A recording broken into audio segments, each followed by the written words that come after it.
जगन्नाथ एते सारा आमला कोठी पाइलु बोली आपण माने भाबुथिबे ना चलंतु म आपन को कहूँ आम आरटीसी भितर ना बहुत सारा आमला गछ अच्छी तो आमे भाविलु चलो आज आमला पालिकी पूरा आचार करवा बोली आमला एते देह पई एते भलो ता भितर केते आयरन विटामिन्स अच्छी सेति पई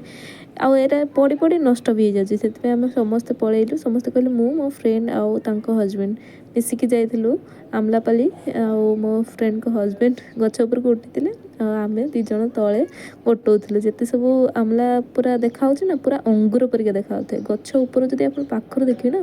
ବହୁତ ସୁନ୍ଦର ଦେଖାଯାଏ ମୁଁ ତ ଦେଖିକି ପୁରା ମାନେ ଏତେ ଖୁସି ମାନେ ଆଉ ଖୁସିର ବୟାନ ନାହିଁ ଯେତେ ସାରା ଛିଡ଼ିକି ପଡ଼ି ଯାଇଥିଲା ତାକୁ ଆମେ ଗୋଟେ ଗୋଟେ କି ଗୋଟେ ବ୍ୟାଗରେ ପୁରେଇକି ପୁରା ଏଇଠି ତ ମୁଁ ଦେଖାଉଛି କମ୍ ମାନେ ଏଇ ବ୍ୟାଗଟାରେ ଥରେ ଫୁଲ୍ ହେଲା ଆଣିକି ସିଏ ଢାଳିକି ପୁଣି ଆଉ ଥରେ ଗଲା ଆଉ ଥରେ ବି ଫୁଲ୍ ହେଇଗଲା